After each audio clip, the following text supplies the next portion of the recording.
Interesting. So not a lot of great setup for Blabber besides the Alistar here for Cloud9. As you mentioned, though, Fudge is not going to go down like that 2 weeks in a row. As it turns out, Talia's right behind them, or sorry, I should say Lily's right behind them. Talia's on the wrong side of the map. So flash play means Sven, can they land the hook? He's rooted. He's going to burn the cleanse. He's going to try to run away, but the slow is going to be too much. And the streak of first blood is over. They had the deep ward in that lane brush that saw Cloud9's cancel on the reset, and they knew with the jungler position they were going to have it. Oh, and Fudge, he does have a flash, but he's got about 3 points of health. He cannot get away. Fake God claims the kill. Even gets the bonus gold. The first two are gone. Here comes the charge, here comes the wave, and there's the GP ult. But I do not believe it will save the turret. It's going to be a bit close, just because when the minions are all gone. But yeah, they're pushed off. Shelly's going to take a little bit longer, but here's the thing. It's at 300 health. The cannon's a bit low, but they can wait it around. But look at this. Neo got entirely first turret gold by the fact that he stayed down there. And so you spend all this time getting the Herald up, and it doesn't even get you anything more. Use the true damage to finish off those last two. Because they use the Rift Herald as they're still pushing up the wave, and there were still 3 turret plates to work through, only 20% kill participation in the entire game. Vulcan, though, goes for it. Big play, standing on the lantern. Neo can't get away. They're going to find Afro here as well, and Cloud9 have come back into the mix. Blabber gets the second kill for himself. But this one, you're going to get so much value out of the healing. Plus, he's got the stopwatch for playmaking. Cloud9 are at the turret, or at the again. Swirls on an enemy, will put himself in combat. It'll get Musa Manure healing coming in. They're going to find the hook onto Alistar, put him at half HP, force the Vulcan's ult away. Same as happened though for Fake God, and a Shock Blast puts the team low, but they've been sequestered off. That was a very well-aimed cannon barrage, guaranteeing no one could block through that easily. Enemies, compositions maybe even notwithstanding. Hook's going to land on a Perks, though. He is flash. He's going to take a whole lot of ultimates to the face. The Shockman buys some time, and Neo gets to walk in. The kill comes through, and Dardoch just heals immediately. So Ligo and Dardoch run through bottom jungle. They run to bottom lane. Cloud9 goes for a counterplay. So you know what? You know you're going to Dragon. We're going to go for top side. They will instantly shut down Fake God. Perks TPs is that side as well, but this should make keep the gold close. Yeah, and you could save that teleport as soon as the Talia wall fully connects and walls off. But you've obviously got Ocean Soul on the way as well, so pick up your Morello. Sidesteps, like into the flay basically. Hook's gonna land though, but Blabber lands the shove backwards. Afro is flashless, Afro is lifeless. 0-2 and 2 for the force Dignitas off of position. And, I mean, Dig is giving the ground, right? They've given away every single control ward they've taken out. Here comes the flash. Engage on the Dardoch. He is gone right away. No kindness for the smite. Beautifully done. A chance you steal with a barrel, with a Cinder, or something else. This is a 5-on-4 team fight. Fudge chunks 2 to 2/3, and this fight is over! Afro goes for a hook and a 4v5, and he dies for it! Easy Dragon pickup, and Baron is charging forward, then Vulcan on the front lines does not hesitate to initiate, and they just make it look so easy, despite Dignitas having the hook. So why are you dealing damage to the tank and putting yourself in the threat range? So I think definitely some big missteps. They can fight back from a 4K deficit and try to find themselves one Dragon. Yeah, I mean, it's kind of sad for the game that Dardoch was having. He was having such an incredible game, but that mistake right there, definitely very costly. The other one, Drowsy does land. Yeah, but again, Vulcan is in the way, headbutts back in, and Afro's going to go down. Hard engage means nothing. Neo Shrilly is out. Vulcan, though, he's fast. He's going to find it. They're going to be played backwards, but still, there comes the shove. Afro cannot live long enough. After finally a 5v5 as Afro is back up, but Fake God's in base regenning, so still no play. Stun's going to land, bit of damage. They're going to go for the play right now. Vulcan's going to be slowed up. This could really be a kill. It's certainly possible. They find out one. Is there more? Dragon is up right now. This has to be the play. Dignitas must find their way in. They need to find a ward. They need to find Dardoch not dead. Gets himself a shield. Needs to find some damage. A ward could mean a Fake God TV, but he's not pulling it. He's going in for Perks instead. They find the flash play, and in the meantime, Blabber took down the Drake, so Soul is not a possibility. Wave from really mattering for them for his revival, but that is such a small consolation prize. Good job here by Cloud9. Oh! Gale Force auto attack E away. That was too much for Soligo. Drops down. Now Fudge is attacked, and you figure if you can get one more spell and it might be enough, but now the re-engage is going to show up on Afro again. He is the target, and that is 6 deaths. The flash in for Neo, but right back in goes Fudge. Traded back again and back again. Fake God's now alone in a 1v3, and that is going to be the ace. The Bud Light ace in for Cloud9. They have a wave already in the mid lane, but I'm not sure they'll have a wave in time for the Nexus. They're at least getting double inhib. You can see the posturing is certainly pretty aggressive, but you can see Sven kind of hanging to the backhand side means it's turret then out. It's inhib and a turret and then a recall. Not enough. Forward is Vision. Oh, okay. Try for an E over the wall. That's a nice attempt. Arlic went as fast as he could. To worse. Dignitas had a solid first 24 minutes, and then they could not hold on when they fought over Dragon number 4, and it's been all C9 since. Yeah, great engage and pick for themselves, just pulling this game out. Now with Baron number 2. Flash engage, they found the AD carry. Sven around the back, he's dominating. They're going to find Fake God as well. No way out. 2 for 0 so far. Sven is running for a third. Can't quite find it. He's hooked. He's asleep. This could be a kill, and it is. A shutdown. Soligo is rich, but he can't even spend it in time. So they shove backwards. Blabber in front, going to be attacked yet again. Takes a lot of damage. Just barely staying alive. The hook's going to find another target. In comes Afro. In comes the fight for Perks. He's going to kill Soligo. He survives the whole engage. Turrets are falling left, right, and center. Bot lane under attack. One turret's going to drop. Yes, it is. 4 alive for Cloud9 and only 2 for Dignitas. That should be an easy pickup, and it means that Cloud9 are going to be looking good at 3-1. They secure the second seed in the group, and Dignitas at 1-3. We'll see if they're going to be in a tiebreaker or not. They're going to be big fans of Immortals. They can stop down FlyQuest. There's no chance for them. But is one of the very few counter picks because it is so precarious in nature. Yeah. If Renekton gets that the knockback and not that much of a stun, but MR. Bot lane pressure though, pretty good for 100 Thieves. Not only have the farm lead, but they come down and they shove in a wave. 3v2 for now. AD carries walking over. Support's going to be there first. Newbie is already on the way. And unless you win the smite fight, this is going to be a Herald going over to Golden Guardians. But Closer, he has landed some great smites in his time. And can they push him out? He's waiting around. He wants to be in this one, but the smite's going to come through. Goes to Iconic. Nicely done there. Newbie going to feel reasonably safe. Lands the pulverize. Demonte goes in for a big play there, but gets dunked out of the Shroud, but eased back to it. Nice play to make sure he had that there for it. And that is an ulti down from set. Blue Spike could come through. Was a decent choice. Opened up a possibility of following, but the flash is out of range. Wow, he's going to flash in as Huhi, though, and how are you going to get out of this one? Niles, he's going to get out of it that way. No, he goes right under the skill shots. A couple of Qs. This means Newbie knows that they've got extra people on bottom side. FBI has flash. Head pulverize. How do you live through this one, FBI? He's going to try with the flash, with the heal. He's going to kite away with the ulti. Newbie takes the turret, and that means the kill comes through the bot lane. Doing it. Yeah, a lot of spots are going really well. You know, huge benefits to Iconic, but now a fight in the bottom side. Looks like a 4-on-3 as the squad comes in. Newbie with a great headbutt into the pulverize. Closer gets out of turret range, but now a re-engage to the bottom side. Ults in, that's a dead stick say. You aren't going to live through that one, but now Sunday is the target. Be dunked backwards. Should be the kill. That's going to be the turret shot coming through. Is there a re-engage? He will lose half his health from that turret shot there as well. Further delaying any possible reinforcements on top side do mean that for this Dragon, there will be a decent forms are really effective. As you mentioned in Champ Select, the versatility is definitely there. Niles, though, again, 3v1, not an easy survival. Indeed, he is down. Easy pickup there. Closer. This Quinn pick. There is going to be a lot of focus, or you're going to have the winning Quinn. So in this one, there's a lot of focus. From BlazeAll, many possibilities of setting up for the team. See if he can actually finish off this kill on the Closer, make him pay for it. Niles finds the slow, lanes the Q, the chase down, that's going to be the pickup, and ulti is still saved. Iconic has it, but did have to burn them. Someday, though, gets out alive, allowing his team to have priority mid. Rift Trail used, they convert it into the tower, so in addition to your 2 Dragons Freak, 100 Thieves, keep on chipping away, rotating through 2 outer towers down now for both squads. Like get rid of your dash backwards, but wants to make sure he's more of a conventional marksman when needed. Demonte is going to be in a scuffle with a BlazeAll, obviously very tanky on the set. Not in a huge set of trouble. Going to start regenning his health bar back. Top was pushed in. Someday walks all the way down. Doesn't have to burn the TP. Blue Trigger sees the squad. And now Closer going to look for poke. Dash away. Look for poke. Dash away. Mid lane pushed in. So Someday is on a flank, but not in the fight right now. Watch Gragas ultimate looking for Iconic. No flash on Iconic or Niles. Huhi should have his eyes on these 2 champions. There's the flash forwards, goes in, sticks a flash away from the barrel. Demonte can be the target. Can they land the damage? He's so close to dead, he's pulled back in. Ultimately to land on a Closer. FBI fighting Iconic, though the health bar is low, and FBI wins the duel. Opens up the fight with a 1-0. Make it a second as Renekton finds the kill on Niles as well. A BlazeAll now low. Closer nearly takes down a BlazeAll, and now this is a fight that goes to 100 Thieves.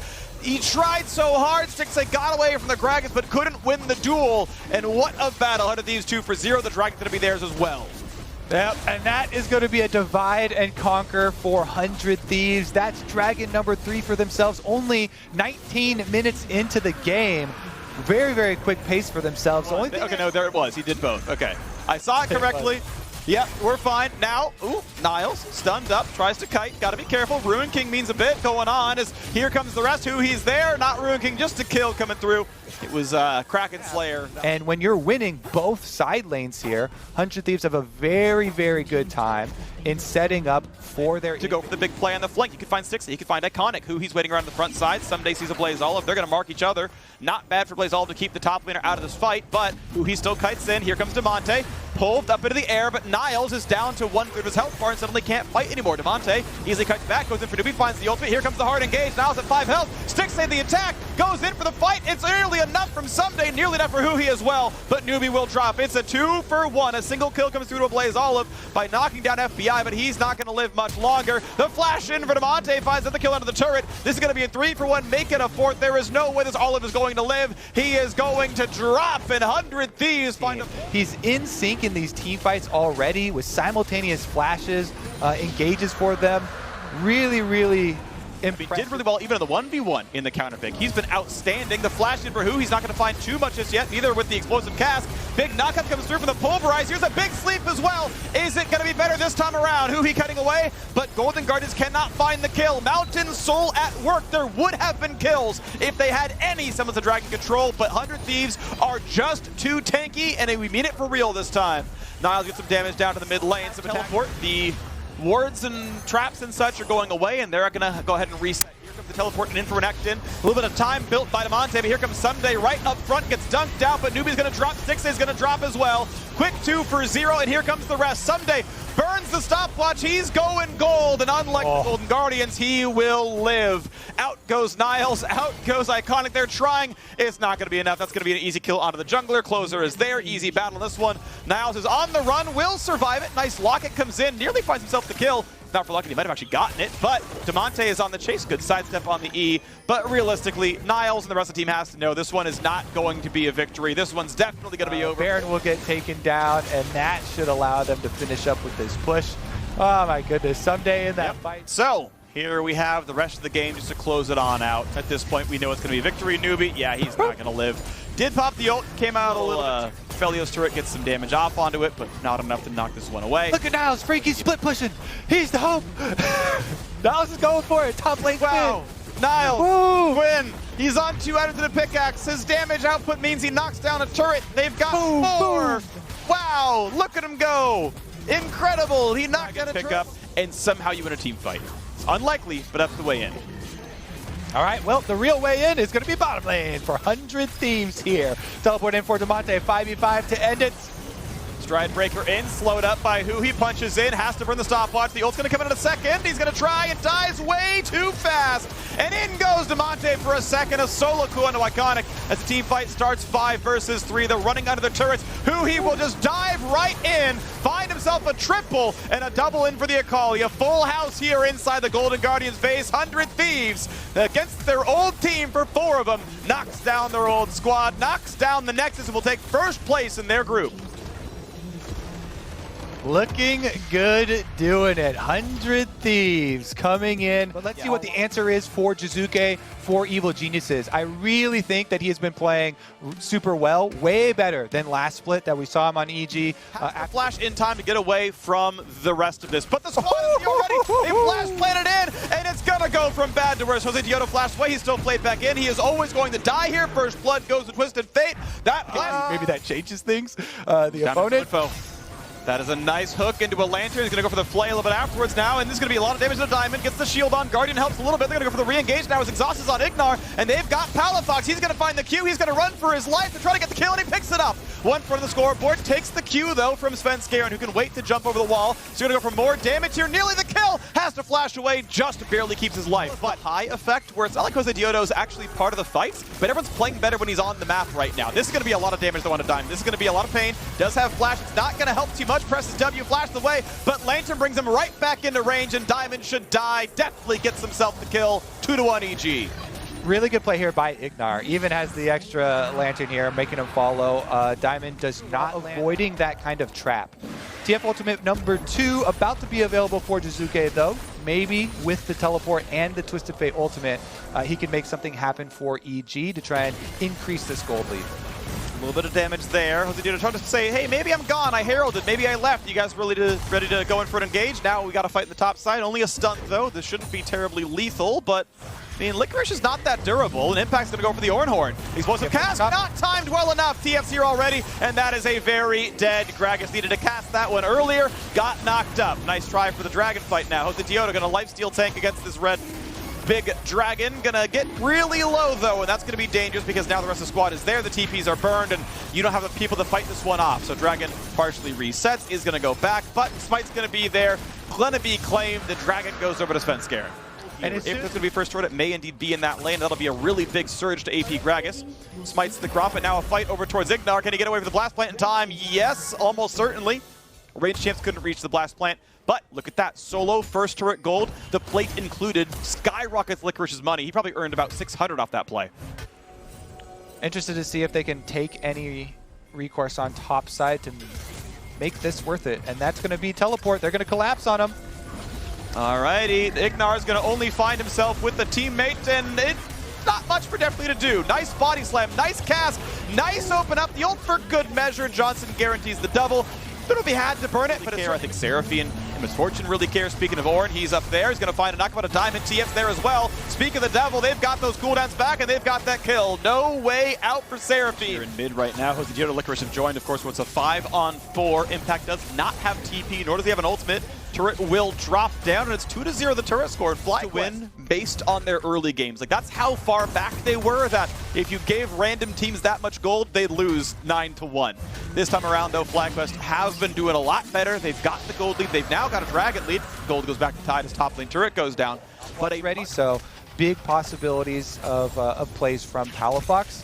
EG, though, very quickly can now finally finish up on this second outer turret for themselves. As we talked, trying to open up the map for that Twisted Fate to apply pressure, and then use his ultimate to come look for picks. Here we go. Nice job getting away from most of it. Enough move speed to cut away. That's going to be Ornn ult meaning nothing, but look at that cask!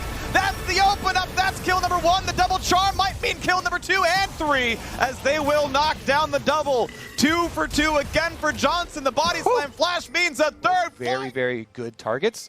Diamond definitely does have cleanse right now, but he's also under fire. Galeforce gets away from the Graves queue, and there is a chance Johnson could have ulted as soon as Svenskeren and Galeforce downwards, but with the Graves ult, maybe could have gotten away. You're like, okay, we play this right, we guarantee we get Dragon unless there's some kind of miracle steal like Impact ults it right now. That seems almost impossible. It will be picked up, no problem. Good smite comes through. There's Guardian going on cooldown and doing the exact same thing, but a nice hook's going to land right on the front line. This could be a lot of damage on Licorice. He is not that tanky. Ult comes over the top and forces the EG disengage. The charm is perfect, and it means there is no engage available for Impact. Of course, he has to sit still if he's ever going to cast that spell. After picking up Collector because he wanted the lethality. Now here comes TF topside. Palafox gonna try to E away as best he can. Ult 2 comes out, and is it gonna be enough? There's the second E, but a flash for Jizuke is a flash to chase away, but he's gonna keep running. Next gold card comes up in a second. I mean, he runs pretty quickly, but Palafox is gonna kite back. He's got a teammate coming and gets the shield, gets to walk away just in time. Lantern's there if he needs it, but Jizuke is left to the walls. That's gonna be the auto attack, and Diamond gets his 3rd kill of the season. Nearly the leader on the team. Johnson, though, with his 4th in this one, is going to be above him, but this could be more of a chase. Licorice, when does he go in? Cast pulls back Ignar. Body slam going to land on Svenskeren, but a great lantern brings him to safety anyway. Chase still continues. That's not going to be an axe for land. It's going to be a slow. Is there going to be enough? Oh, he gets the double up on the ulti, and that means the kill comes through. Licorice nearly juked it, but it came through. About the Dragon. Big long timer till that one comes up free. FlyQuest now with Baron. They get a full reset plus a purchase. Just like that, they have turned the corner. They are very slightly in the lead here, of course. What can they get with the Red Bull Baron is the real question.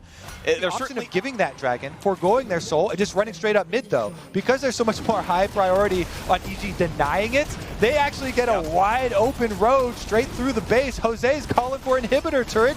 Get some more damage over there. Okay, this should be at least 2 turrets for it, because mid's definitely going to fall. The inhib is not going to be the target. Instead, they'll rotate topside to guarantee that Licorice gets top lane tier 2. So about 1,000 gold was earned in trade for 10% ultimate haste. That feels like a positive trade on the fly. Sieging, it's going to be fine. And maybe they even get a bit more. Of course, mid could be under fire. Diamond going to be pulled in. This is going to be a big ult on top of the charm out of 3. Ignar's gone, and Impact could be the target as well. Has to flash to stay alive. Palafox only gets a bit of damage, not much more. Svenskar and Chunk so low. These combos are beautiful. It is a team fight wombo combo. Johnson and Diamond are doing so much together. And they're going to knock down another turret. They're going to knock down double inhibitor. What a play they have made. Ignar still 15 seconds away from respawning. Double inhib down. Baron buff still on for 40 seconds. And there's Palafox, especially on the Akali, already proving to be way too evasive. This is why this champion is banned so heavily. Clouds will give the move speed over to FlyQuest. Yeah, you've got such limited vision resources. You've got to spend them all around the Baron. Cloudsoul does go over. That's going to be big, but Licorice.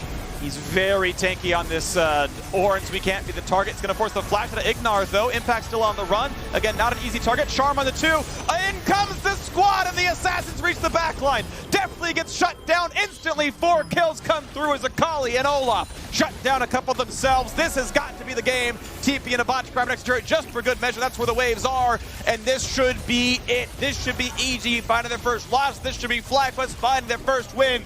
The only undefeated player in the LCS is Jose Diodo, as he will knock down everything here. The Nexus turrets will fall, but the work is not done for FlyQuest. If they want to make it to the knockout stage, they must beat Immortals in 2 games. A good first look for the first game of the new lineup, but their work is not done. I am so happy that we get to see FlyQuest. Nautilus or the Gragas, something like that, I think does make a lot of sense. And it feels like they're playing more kind of for that team composition than they are necessarily just for that 2v2 around there. But you know, now Huni knows Nidalee is around top side. His wave's pushing away from him as we see an engage on bot side. Lost just got ignited. This could be a kill. Tactical, one more auto needed, but Swordart is going to counter ignite. The W there is going to be blocked by CoreJJ, but Swordart all on his own in a 1v2 is going to take out Tactical. Surely, no, it's not. It's close, but it is Nautilus to get to, and CoreJJ flash hook. See you later, Sunshine. It's CoreJJ is going to grab the catching Lost at the very end of it. It's a thing of beauty right there. No smites here. Oh, Jensen, this is a good angle. Galio flashes in. Good knockback, but the taunt still lands on a PoE. Swordart going to get locked up at the front side as Tactical is going to take that one, and TL going to get the kill and the Dragon to boot. Already up 1,500 gold in this early game. I can't say I like TSM even trying to poke around there, knowing that Spica is topside. I mean, look at the map, right? He's just a moment's notice. In fact, Centaurion's already started it. I like some of these little things that we're seeing as there's going to be an all-in bot side. Yeah, all-in is good. Ulti out from Tactical, though, is going to turn it back around, and Lost is just straight up going to die to Ignite, as Swordart can only wait under his turret. Yeah, he flashed. It seemed like maybe a little bit too late. Maybe could have tried to flash up out of the MF ultimate, but either way, a great turn there as CoreJJ can just tank the tower, and Tactical gets the full channel ulti on Lost. Ooh, Spica's in trouble. Bambi, no, Spica, he's trapped in the cage, and Alfari is just going to shut it down. In fact, Jensen gets in there for an assist, not bad at all. But Alfari catches the freebie there. Well, now Syndra's actually moving up here. So if Jensen goes back, it could be a bit of an anti-timing for him, where Alfari may get dove. Yep. Bristel just chilling out. Oh, Alfari, see you later. Huni in Megaform was more than enough, comboed in with PoE. As I'm sure we'll get a look in on that play in just a moment, but you called it. Yeah, I mean, I saw Jensen, more simple to play towards. As it stands right now, it feels like TL kind of won the draft and they're winning the early game. With this tower going down, they're going to have so much gold. You look at the itemization between Tactical and Lost. All right, well, Huni is trying to get something back here for TSM. He's actually doing pretty well right now in the 1v1. He's up 10 CS. He's going to take out this tower. So TSM at least going to get a turret taken. We'll see if they do want to go for it. I love this angle from Swordart. Oh, the bait! Over the outfield he goes. Here comes Spica as well. Alfari going to be put to sleep. It's not even needed. As Spica prances. Spica was around, so he plays defensive. But then he's thinking, all right, now it's my time to have fun. As we see CoreJJ going in. Setting up the ulti there with the Nautilus assault on top of the MF ult, but Tactical not quite able to get anyone in their PoE. Going to find a stun onto CoreJJ, and I think he hit Centauran as well. Another hook, though, is going to shut down Spica, and Centauran gets that kill as MF just assassinates poor Lost there, collecting a bit of extra gold on top of the kill. And once again, TL get the third dragon. Well, they're probably going to get 2 towers, I think, potentially here, as this tower is basically dead. Rift Herald is there, and they're already wrapping around towards that tier 2. Lost just got collected by Tactical in that team fight. A solo kill in the midst of a full-on team fight is pretty rare. No one even from 0 to 5.4k. It is from 3,100. Yep, as we like to call it, to graph from bad to worse. Zafari in on the power of Eve alongside Santoran. Into the cage you go, and Spica with a double sleep is going to try and set something up for Huni. Santorin into the wall. Speaker, that one doesn't work. Tried to get over there, but Jensen also with the ulti is going to give Lost a kill. Santorin gets it, maybe a second. Tactical. He flashes out, but Tactical ready to go as Jensen lined up the taunt, and that's 2 more for the Team Liquid side as Lost is just that once again. Collect him again, Tactical. Ah, Fari stole it. Going to pick himself up the double kill. They are just melting through TSM. Tactical is absurdly strong at this point. He takes a couple autos and pretty much kills anyone over on the TSM team. They are going to lose another tower off the back of this. I like that TSM went for a play. You've got to be somewhat vision dominance. There's that one ward in the pit, which you expect to get swept out, but just no way for TSM to actually walk forward and even try to get over into their jungle. All right, well, Afari, oh, he's diving in. He wants the mini nut. There goes Jensen's Galio.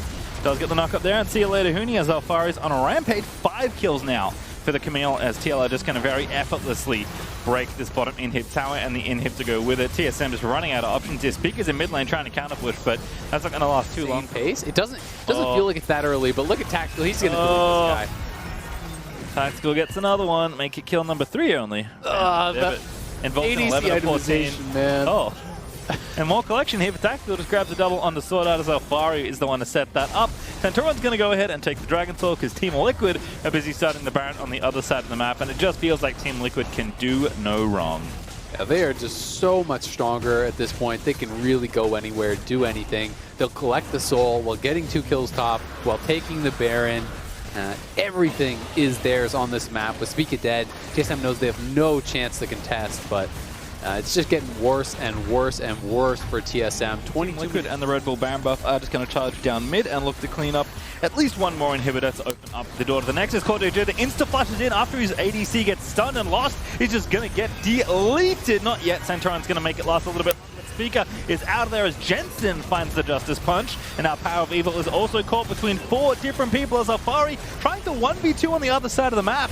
He's going to get a little bit of shielding there as he shall be able to escape as Santorin moves in for the assist, and Alfari still going. Great wallop there from Huni, actually, but under the tower. Golden goes Santorin, and down goes Huni as Team Liquid find the dive, and Jensen's on a killing spree as well. They've got supers in the bot lane. That should do it. 24 minutes in, killing TSM off in their own base, diving the towers, cleaning up the kills. This was absolute domination in the first game here with TL's fully completed roster. They crush TSM in lock-in. Yeah, that was a beatdown. Assuming now that it's going to be Malphite going up to the top lane and Gragas down here as the support, so it will be flexed around. Pretty interesting stuff. I don't think that, Malphite can't be and just happen to gank a Syndra on the way. Just the most efficient path. We love talking about junglers and their efficient pathing, and Jose Diodo's just being efficient. Bottom side, Diamond in on the Keith. Ignite is there. See you later. Diamond gonna grab first blood onto his own team. Looks like Palvox is going for the same build we saw last time he was playing Akali. It's funny, we were actually talking about this off air. We haven't seen much Riftmaker, and 2 games in a row, Palvox try to do that. All right, well, the pressure in top lane has not really let up. Jose Diodo actually revisits the top side of the map to drop that Herald for Licorice. We also had Palafox up towards that top half of the map, which does mean Topun is going to have to play very far back. In fact, he's just straight up respecting any sort of pressure here. Doesn't really... is so much more expensive, so you expect Lilia to be more effective. You expect FlyQuest to have the advantage here as they have the gold lead, and Diamond's on the flank. Yep, Diamond looking for it, does get the stun onto Keith, but he cleanses out of there. Diamond also taking a little too much damage. Topun is ready with the ulti. 1 kill already happening here for IMT. The Licorice can hop over the wall, but he's almost very, very angry. Oh, Topun looking for it, keeping the jungler out of there. Good flash though from Jose Diodo to escape, but the Dragon does go to him. Continuing to play aggressively here is going to force Joey out of there, but no, someone is committed as Potluck. Gale forces back in. Diamond, now where do you go? Flash. Just to the death realm as Potluck's going to finish it off. Yeah, just really had the item completions. They're feeling like they're in a good spot. Licorice now going to get corralled here. I don't know if he can get out of this. Nice body slam. There is the cast, but that's going to be enough as Pretty just takes him out. And I thought the Jin W was going to be needed, but Pretty is right there and ready to grab that kill as the Rift Herald will be dropped for this outer tower here in the bottom side of the map. Topun finally calling his team to the top lane, and they're getting a little bit of revenge on Licorice. Really nicely done. They get the kill. They're probably going to take 2 towers. There's no one even in the area to try to respond to this tier 2 push. Thankfully, at least for FlyQuest, they were pushing out top lane. They were pushing in mid lane. So going to be able to deny a little of the fight. Look at this angle that Topun has. He is between the Kaisa and his team. So Diamond has to kind of help to get Kaisa back into this fight, or FlyQuest is going to get slaughtered. Yep, there's TP in from Palafox as well. The Dragon's getting kind of low, but not low enough just yet. Diamond gets rooted. Palafox forced to stasis. Licorice already getting so low. He gets through with the ulti, but he's just dead. As a return fire comes to Potluck, who grabs the kill, and IMT are just going to waltz in and take this Drake. Yeah, another bad team fight around the Dragon there for FlyQuest. Licorice did look for the ultimate, but didn't actually get the wall connection on anyone, it felt like. Jose Diodo had a multi-man sleep, so he was trying to set it up with that, but Licorice's Meganar was expiring. Now Johnson's just dead here on the bot side. That's a very fancy looking play, but unfortunately Joey is just going to go golden, and Shutdown is going to just go for the tower, but they're looking for Spoon. Yeah, Malphite just ults out of there. Not a particularly costly cooldown at this point here, as Palafox is going to find Joey, but not really a 1v1 anymore, as Keith's also ready. Gale Force is in, Potluck's here as well. Palafox can have to dance out of there, and does indeed use his second part of the ulti to do that. Mega. Licorice in there, ready to go Mega. Good cast there from Joey to disengage. Stun is great from Pretty, and Keith just going to keep shooting down the Gnar. Meganar's relatively tanky, but Mini-Gnar certainly isn't, and Topoon doesn't have his ulti. That's a good ult there, but the cleanse out from Keith with the flash is going to keep him safe for now, but Johnson, he's diving in, he wants his kill, and he's not going to get it. The last auto's in the air and does secure a Potluck will find the trade. That one, but IMT still on the offensive here. 50 seconds till that next Dragon is up. They'll be on Soul Point if they grab that Infernal Drake. Can't really push up, right? He's got no vision, and that's why he was having to just wait until everyone shows up. And then try to look for something nice engaged. In there, finds two. Diamond low. Licorice also taking a bit of heat. But IMT do not find a kill off that engage. We're going to have to reset this one here. Licorice getting low. Pretty again over the side, ready with the orbs. As Palafox is trying to flank in, but he's maybe a bit too late. Licorice going to get stunned. Potluck also moving up here, and now they'll spot Palafox. Potluck that's going to see him. Licorice does find a good Gnar, but Keith's going to finish him off instead. Jose Diodo, they're going to leap in there with the sleep, but they need to get these assassinations happening. Diamond with the ulti to follow through after that sleep, and FlyQuest finally will clean up a team fight. Nicely done as the follow-up comes through. Palafox wants more, shouldn't be able to kill off Joey. You know, Licorice giving his life there to set up the fight. Despite the fact that it was quite early, they had Palafox on the flank. He just needed to buy time for the Akali to arrive. And then Jose Diodo and Palafox combining for a massive combo there, landing the sleep on both the marksmen. Palafox able to clean them up. And finally, FlyQuest get a team fight win. Incoming CC. But Licorice is still working on that bottom tier 2, as you said. He's going to actually take it out. So now a big pressure point. Joey maybe in a little bit of trouble here. Yep, go to sleep. Over the wall he is though. Jose Diodo, not enough threat in his own, but here's a big TP. It's Palafox once again on the flank. Looking to dive his way in, but Potluck's going to meet him first. One ulti used. Palafox in the shroud is just going to walk back towards his teammates, so no assassination this time. Yeah, now Akali's going to be pretty worthless for this team fight. Pretty much missed everything there. Palafox goes in with the R1, misses the Q, misses the E. But they will be able to burst down this Dragon. It looks like Immortals just couldn't actually position quickly enough to end. But Licorice going to have to TP, and he is coming from very deep with it. Looks like no rage. Yep, the old zoning Akali ultimate does get in the Dragon, but can they get the Baron here? IMT pretty committed at this point. There's the cast out from Joey. Baron is going to go over it so low, and Jose Diodo, without Smite, actually stole the Baron. And now the big sleep's going to come in as well, and they're just going to clean house. FlyQuest getting away with that one as Johnson Gale forces into Pretty. Topoon's going to get nailed by a Diamond Solar Flare, and that's going to be a double kill out for Palafox. It's only Pretty and Joey left alive, as that is just a heartbreaker, as Licorice is going to finish off kill number 4. Indeed does take down the Syndra. Jose Diodo, the only casualty here for FlyQuest, but makes it worth his while. Takes the Baron as he goes down there, and Immortals hard committed to that Baron. They did not turn for the fight. So when that gets stolen away, you've already taken so much free damage because you're focusing the Baron while FlyQuest is hitting you. Licorice was already hitting Pretty. The ultimate from Baron, and now they're Baron buffing up all 3 waves. As the supers come in top, there's no way to actually get outside of your base for Immortals, so they're not going to have any vision set up for any potential Dragon. The Baron buff will be expiring here, but FlyQuest just wants to keep them locked in their base as long as possible, limit their vision to set up for the potential Dragon Soul. Yeah, as long as possible. Just a minute 15 is probably good enough here for the FlyQuest side, as Baron is going to expire. Palafox dancing with Potluck and Pretty, but does get himself to safety in the Shroud. Licorice going to bust down mid. Jose Diodo is safe for now. Yeah, you know, it's always risky if you commit there. Oh, they can actually turn here. They have a three-way wrong Power potentially in. here. Oh, what a stun. Power Fox, though, he's going to get the W blocked by Diamond. And now Licorice in over the wall. Joey, though, goes golden. IMT still managing okay, but his Johnson in the backside. Killer Instinct indeed takes down the jungler, and it's just a whitewash there as FlyQuest are going to grab themselves the Bud Light Aces. Tapoon dies over the wall with his ulti, and FlyQuest will give up the Dragon Soul to take the Nexus instead. That was sick from FlyQuest. The three-prong flank there. People coming in from all sides, and Immortals was just completely surrounded. No way out for them. FlyQuest is going to go 2-0 on the day. Jose Diodo remaining undefeated in the LCS, steals a Baron in his second game here, and FlyQuest have got to be so happy about that. Still the best import in the LCS.